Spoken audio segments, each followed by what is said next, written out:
ধরেন যে আমি শাফিউল মাসলাকের মানুষ, তা আমি 6 মাস হানাফি মাসলাক মানি না, যদি একটা মানাই লাগে তো একটা মেনে দেখি, এটা হবে না, করতে পারবে না।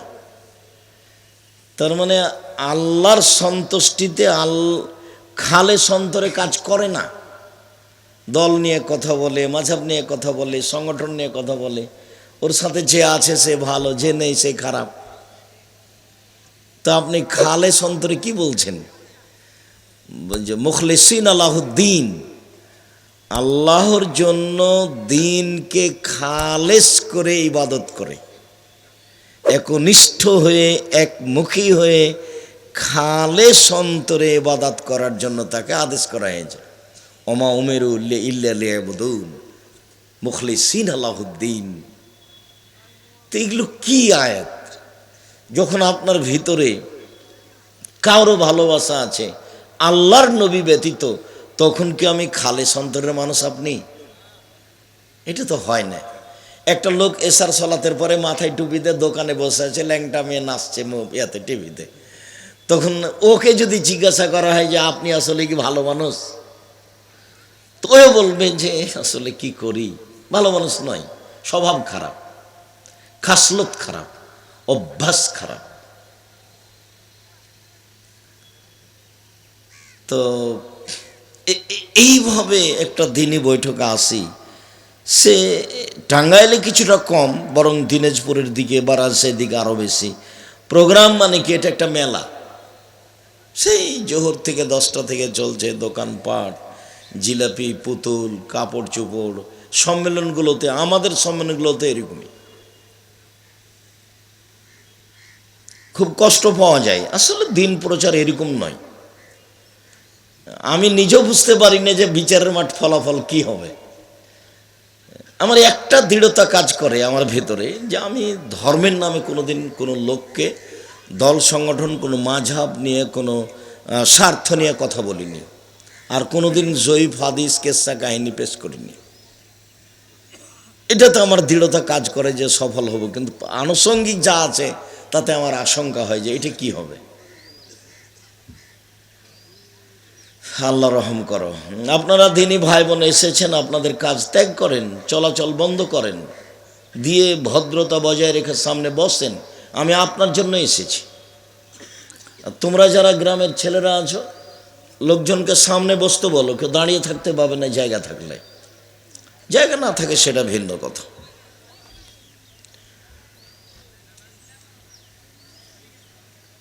হিন্দুরা মেয়েদের দাম দেয়নি, নারীদের দাম দেয়নি। তারা আজও বাপের জমি জায়গা পায় না। তার মানে তাদের অরাসার সূত্র পৈতৃক নেই। তাহলে একটা বড় ধরনের জুলুম। ছেলেরা, ভাইয়েরা নিবে, বোনেরা নিবে না, অথচ আল্লাহ বন্টন করে দিয়েছেন। তো হিন্দুরা মহিলাদের দাম দেয়নি, কোনো দিনই দেয়নি, আজও দেয় না, ভবিষ্যতেও দিবে না। ওদের নিয়ম কানুন কলমই না জায়েজ হারাম।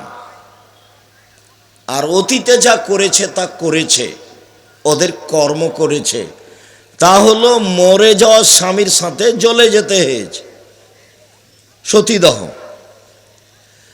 আবার স্বামী মারা গেলে বিবাহ হবে না, বিধবা বিবাহ নেই। 6 বছর বয়সে বিবাহ হয়েছে, 6 বছর 6 মাসে স্বামী মারা গেছে, এখন কি হবে? দেখেন আপনি রাজারাম মোহন রায়, বঙ্কিমচন্দ্র, ঈশ্বরচন্দ্র বিদ্যাসাগর, নাহলে হালকা জানার জন্য আজকে একটা বই নেবেন, কেন এই নির্যাতন কি তার প্রতিকার। বইয়ের নাম কি? কেন এই নির্যাতন কি তার প্রতিকার, আব্দুল্লাহ আম্মার লিখা।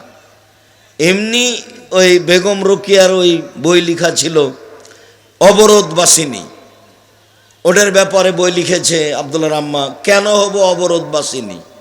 আমরা তো প্রয়োজনে মেডিকেলে যেতে পারি, শ্বশুর বাড়ি যেতে পারি, স্বামীর বাড়ি যেতে পারি, ডাক্তারের কাছে যেতে পারি, প্রয়োজনীয় কাজ প্রয়োজন মাঠে যেতে পারি, তা আমরা অবরোধবাসিনী হলাম কিভাবে? আমাদের একটা মর্যাদা আছে, সে মর্যাদা বজায় রেখে যাব। যার জন্য আব্দুল রহমান একটা বই লিখেছিল, সম অধিকার নয় মর্যাদা চাই। এগুলো সম অধিকার ফালতু কথা, এগুলো নাই।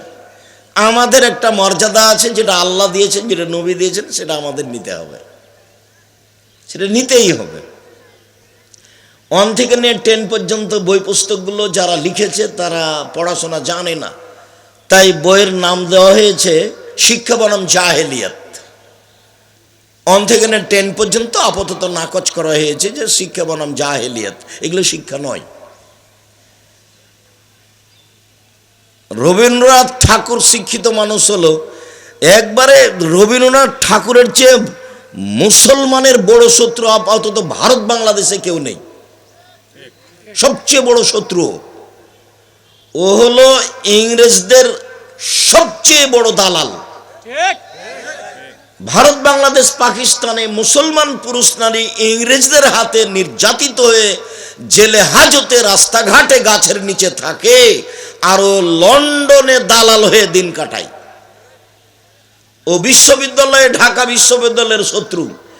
তার গান ও ওমা তোমার আকাশ তোমার বাতাস, আমার ছেলে মেয়ে দিন রাত পড়ে ও কালিমা তোমার আকাশ ও কালিমা তোমার বাতাস। আমি আব্দুর রাজ্জাক বিন ইউসুফ আমার ছেলে মেয়েকে একদিনে এক সন্ধ্যা পড়তে দিনি। আপনার চলে, আমার চলে না।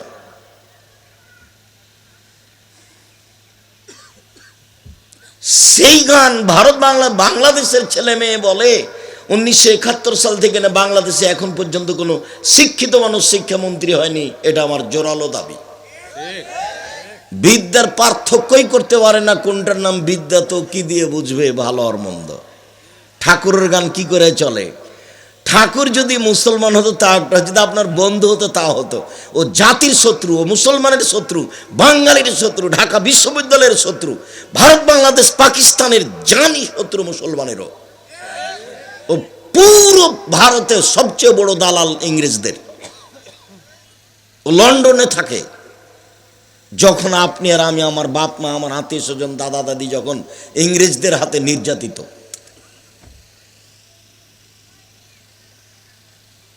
হিন্দুরা কোনোদিন দাম দেয়নি নারীদের। ইহুদিরা মনে করেছে যে মহিলারা হচ্ছে ডাইনি, ওরা স্বামীকে খেয়ে নেয়, ওরা পৃথিবীর সবচেয়ে খারাপ জিনিস।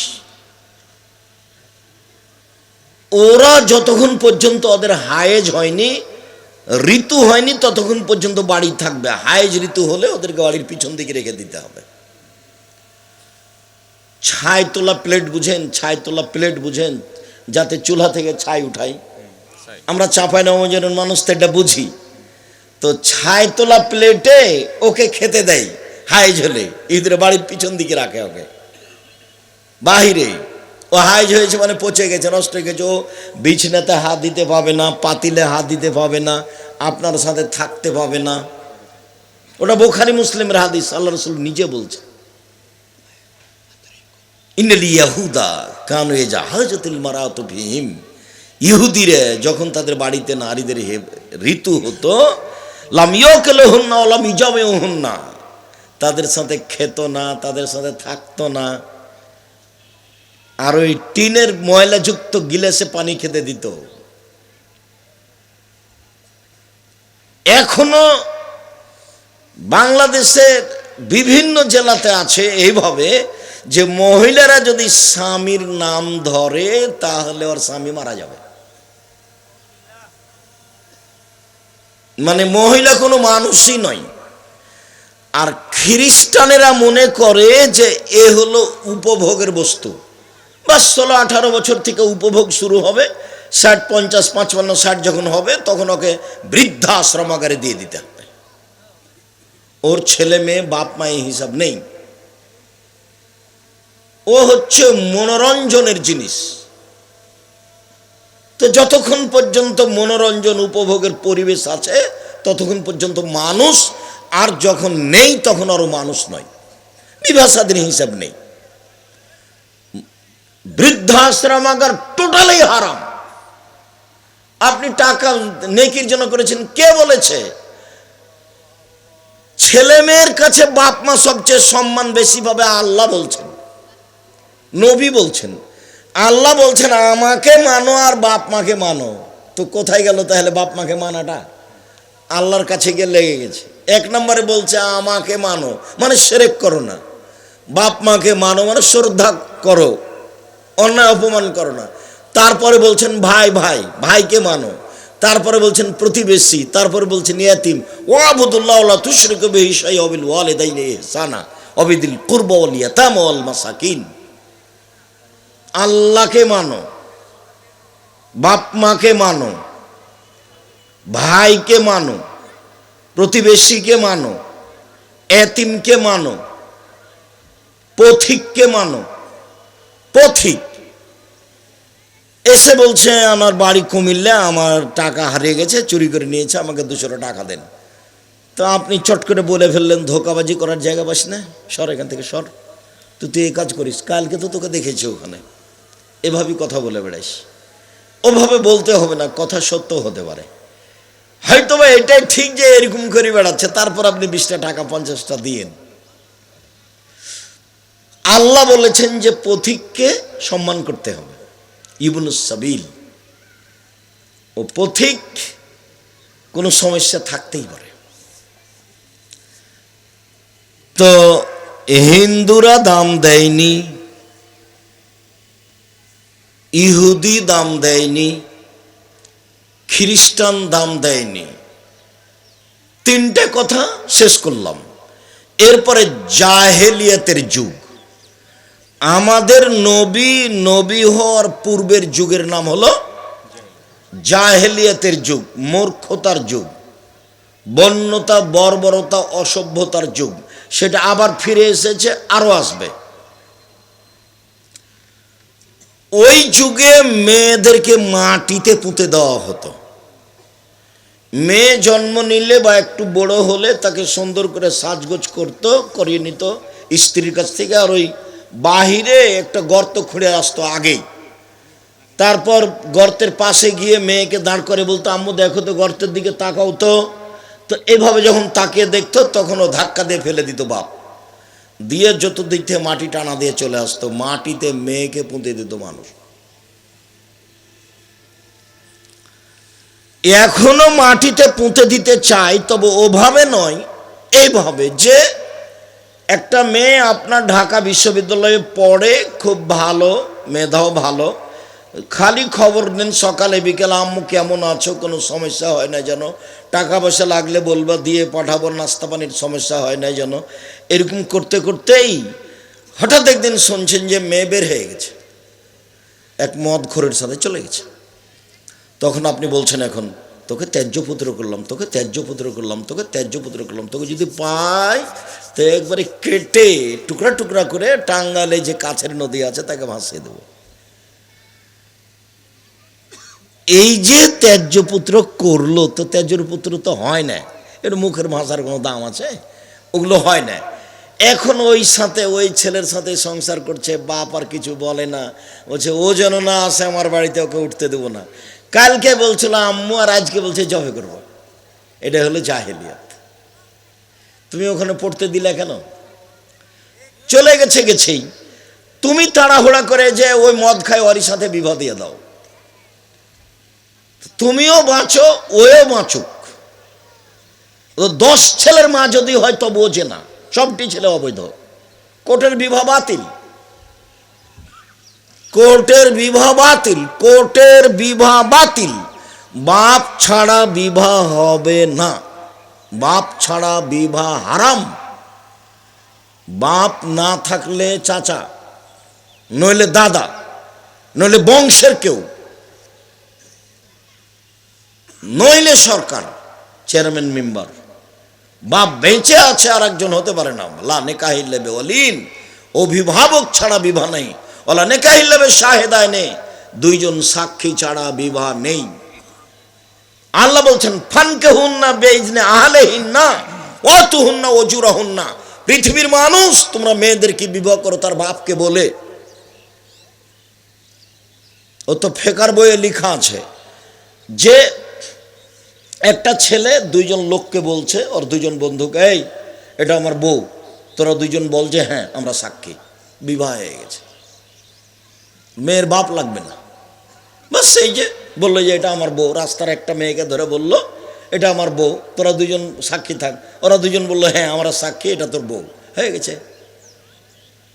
যার কারণে কোর্টের বিবাহ চলছে। রাসূল তো এভাবে বলেননি আইয়ুমা ইমরাতিন নাকাহাত বেগেরে ইজনে ওয়ালিহা ফানিকাহ বাতিল ফানিকাহ বাতিল ফানিকাহ বাতিল, যে কোনো মেয়ে পিতার অনুমতিতে বিবাহ বসবে সে বিবাহ বাতিল, সে বিবাহ বাতিল, সে বিবাহ বাতিল। লা তুজাব্বিজুল মারাতুল মারাতু লা তুজাব্বিজু নাফসাহা, কোন মহিলা কোন মহিলার বিবাহ দিতে পারে না, কোন মহিলা নিজে নিজে বিবাহ বসতে পারে না, কোন মহিলা কোন মহিলার বিবাহ দিতে পারে না। বলছে খালেদা একটা খুব ভালো ছেলে, ওর ফুফু বলছে, ওর ফুফু, তোর বাপ তো বিবাহ দিবে না, তুই আমার বাসায় চলে আয়, ছেলেটার বিবাহ দিয়ে দিব। ফুফু ভাতিজির বিবাহ দিয়ে দিল। আরে ফুফু কখন নাকি বেটা ছেলে পুরুষ মানুষ হয়ে গেছে।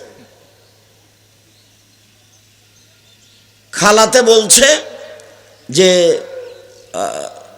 খালেদা তুমি চলে আসো, তোমার বাপ তো বিবাহ দিবে না, ছেলেটা খুব ভালো আমি চিনি। ওর খালা বলছে, ওর খালা বিবাহ দিয়ে দিয়েছে। খালা যে কখন পুরুষ মানুষ হয়ে গেল। আল্লাহর নবী বলছেন কোন মহিলা কোন মহিলার বিবাহ দিতে পারে না, পৃথিবী উল্টে গেলে এটা আর বৈধ হবে না। কোন মহিলা নিজে নিজে বিবাহ বসতে পারে না, এটা আল্লাহ রাসূল না করে দিয়েছে। মহিলার দাম আছে, রাস্তাঘাটে পড়ে থাকা জিনিস নয়।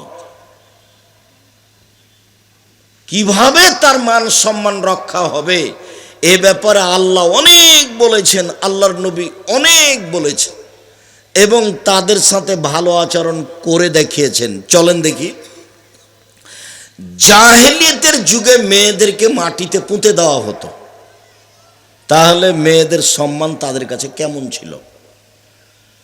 وإذا بشر أحدهم بالأنثى ظل وجهه مسودا وهو كظيم يتوارى من القوم من سوء ما بشر به أيمسكه على هون أم يدسه في التراب। যদি পিতাকে বলা হতো যে তোমার মেয়ে সন্তান জন্ম নিয়েছে, তাহলে পিতার মুখখান কালো হয়ে যেত, মনে হতে যেন বিষ খেয়েছে। মানুষ সমাজে যেত না, মানুষের নিন্দা করবে।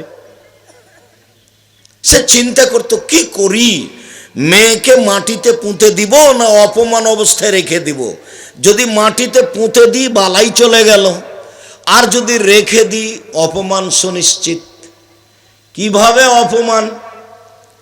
মেয়ে একটা হয়েছে, তখন দাদি বলছে কি করবি রে, তোর যে বেটি হলো কর, একটা ডিপিএস খোল। তো আর একটা মেয়ে হয়েছে, তো দাদি নানি খালা ফুফু মা বলছে কি করবি, তাহলে একটা গাভী কিন, মেয়ের বিবাহ তো দিতে হবে। তো মেয়ে তিনটে হয়েছে, তখন বলছে যে বউ তালাক দে। এরাই বলছে এই বউ দিয়ে হবে না। স্বভাব কিভাবে নিচে চলে গেছে। এইখানে রাসূলের একটা কথা বলে রাখি, আবার পরে বলছি। এই দেখেন, তিনটা মেয়ে হয়েছে, তালাকের কথা বললো, তো এখন আল্লাহ নবী বলছে মান আলা সালাসা বালাতিন, মান আলা সালাসা বানাতিন, কেউ যদি তিনটা মেয়ের লালন পালন করে। লালন পালন কি জিনিস পিতা তো আর জানে না, লালন পালন কি জিনিস। পিতা মনে করছে যে মেয়ে সন্তান জন্ম নিয়েছে, আঁকিকে একদিন দেওয়া লাগবে। ফোরে যেদিন পড়বে সেদিন 3টা মাস্টার, ম্যাট্রিক যেদিন দিবে সেদিন 4টা মাস্টার, ইন্টার পাস করার পরে বিশ্ববিদ্যালয়ে যখন ভর্তি হবে তখন 6টা সাবজেক্ট 6টা মাস্টার। এটা বাপে বুঝেছে। এটা কে বুঝেছে? এটা বাপে বুঝেছে। আর সবাই বলছে, মাস্টার বলছে আপনার মেয়ে ভালো, তখন বাপে মনে করেছে একে ডাক্তারি পড়াবো বা বাইরে লন্ডন পাঠাবো, এটা বাপের হিসাব। এখন আল্লাহর নবী বলছেন যে 3টা মেয়েকে লালন পালন করলো, তো কি এক আল্লামাহুন্না, বিদ্যা শিখিয়ে দিল। তো এখন আপনি যেটা বিদ্যা বললেন সেটা কি না, এটা তো ভাববার বিষয়। 2 ও আদাবাহুন্না, শিষ্টাচার শিখিয়ে দিল। শিষ্টাচার কি জিনিস? 3 আহসানা ইলাইহিন্না, তার সাথে ভালো আচরণ করলো, খেস্টা মেস্টা আচরণ করলো না, ভালো আচরণ করলো। তো কুন্নাল্লাহু সিতরান মিনান নারে, এই মেয়ে বিচারের মাঠে বাপের জন্য জাহান্নাম থেকে অন্তরাল হয়ে যাবে। কিভাবে? ওইদিকে আছে জাহান্নাম আর এদিকে আছে পিতে, আর মধ্যে আছে মেয়েরা। মেয়েরা বলবে আমার আব্বাকে আগে জান্নাতে দেন, তারপরে কোনো কথা। এমন ভাবে শক্ত হয়ে বেঁকে যাবে মেয়েরা, এই যে অন্তরাল হয়ে গেলাম জাহান্নাম থেকে, দেন দেখি আমার আব্বাকে জাহান্নামে। আল্লাহ নবী বলছেন, আমি আমার নিজের কথা বলিনি। কুনাল্লাহু সিতরান মিনান নারি ইয়াউমাল কিয়ামা, মেয়েরা বাপের জন্য জাহান্নাম থেকে অন্তরাল হয়ে যাবে কিয়ামতের দিন। 10টা ছেলেকে মাস্টার ডিগ্রি পাস করালে এক নেকি হবে, এই কথা মুহাম্মদ সাল্লাল্লাহু আলাইহি ওয়াসাল্লাম বলেননি। তো ছেলেকে পড়াবেন কেন? জন্ম দিয়েছেন এই জন্য। ওটা তো আপনার জিম্মেদারি, আপনার বাপ আপনার জিম্মেদারি পালন করেছেন, আপনি আপনার ছেলের জিম্মেদারি পালন করবেন। জন্মের দিন তার পরের দিনই তাহানিক করে নেবেন কোনো পরহেজগার মানুষ মহিলা পুরুষের কাছ থেকে। দাঁতে একটু খেজুর চাবিয়ে, খুব একবার গলিয়ে চাবিয়ে বাচ্চার জিভার উপরে ভিতরে দিয়ে দিবেন, তার নাম তাহানিক।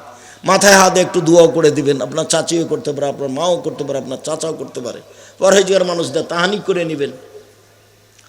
7 দিনের দিন আঁকিকে দিতেই হবে, চাঁপায় নবমজের ভাষাতে আপনাকে তো দিতে হবে, হবে আপনার বাপকে দিতে হবে, ভিক্ষা করে দিতে হবে, কর্জ করে দিতে হবে। ওটা বাপের জিম্মেদারি, এটা কুরবানি নয়। কুরবানি নেকির কাজ, করো তো নেকি, করো না তো নেকি নেই। এটা হলো তারাবির সলাতের মতো। সিয়াম তো ফরজ, কিন্তু তারাবির সলাত কি ফরজ? পড়লে নেকি হবে, না পড়লে নেকি হবে না। সিয়াম রোজা তো ফরজ রমজান মাসের, কিন্তু তারাবিও কি ফরজ? যে পড়লো সে অনেক নেকি পেল, যে পড়লো না সে নেকি পেল না। কুরবানি বড় বড় মাধ্যম যেগুলো জান্নাত পাওয়ার, কুরবানি তার একটা বিশাল মাধ্যম জান্নাত পাওয়ার। তো আপনি দেন, নেকি হবে অনেক বড়, দিলেন না, নেকি হলো না, এ তো ফরজ নয়। এখন যদি কুরবানি দেন, তাহলে বলবে যে চোখ দেখো ঠিক আছে কি না, কান দেখো ঠিক আছে কি না, পা দেখো ঠিক আছে কি না, খুর দেখো ঠিক আছে কি না, লেজ দেখো ঠিক আছে কি না, মোটা তাজা দেখো, সুন্দর ঝকঝকে কি না। খালি দেখতে দেখতেই হয়রান কেন? ওটা নেকির জিনিস। আবার দাঁত দেখো, দাঁত আছে কি না, দাঁত নেই, উঠেনি, কুরবানি হবে না। কান কাটা তো হবে না, নাক ছিদ্র তো হবে না, লেজ কাটা তো হবে না, সিং ভাঙা তো হবে না, খুর নষ্ট ল্যাংড়া হাঁটতে পারে না তো হবে না, একেবারে মরা আধা মরা তো হবে না। তারপরে ভাগে যায়েন না। ভাগে কে আপনাকে বুদ্ধি দিল এরকম? কার টাকা হালাল আর কার টাকা হারাম খামাকা জোর করে হুজুর বলল, কে বলছে চলবে না, তার আপনি দিয়ে দিলেন। আমিও তো বলছি 30 বছর থেকে, 90 সাল থেকে কোনোদিন তো আমি বলিনি যে ভাগে কুরবানি দেন, আমি তো বলিনি কোনোদিন। আমি বলেছি টাকা বেশি আছে, রাজস্থান থেকে উট নিয়ে এসে কুরবানি দেন। টাকা কম আছে, গরু দেন। তার চেয়ে কম আছে খাসি দেন, তার চেয়ে কম আছে ছাগি দেন, তার চেয়ে কম আছে ভেড়া ভেড়ি দেন। একটা গরুর ভাগে যা টাকা লেগেছে তাতে কয়েকটা কি পাওয়া যাবে? ভেড়া ভেড়ি পাওয়া যাবে। গোস্তের জন্য কুরবানি দিয়েন না, নেকির জন্য দেন। কুরবানি হলো অনেক বড় নেকির ব্যাপার, মাধ্যম অনেক বড়। রমজান মাসের শেষ দশকের চেয়ে জুলহিজ্জার প্রথম দশক দামি, বেশি বেশি দামি। তার 1 নম্বর কারণ কুরবানি আছে সেই জন্য। তার 2 নম্বর কারণ এই 10 দিনে হজ আছে এই জন্য। তার 3 নম্বর কারণ এই দিনে আরাফার মাঠ আছে সেই জন্য। কথাটা বুঝতে পারেননি, আবার বলি। জুলহিজ্জার প্রথম 10 দিন কার চেয়ে বেশি দামি?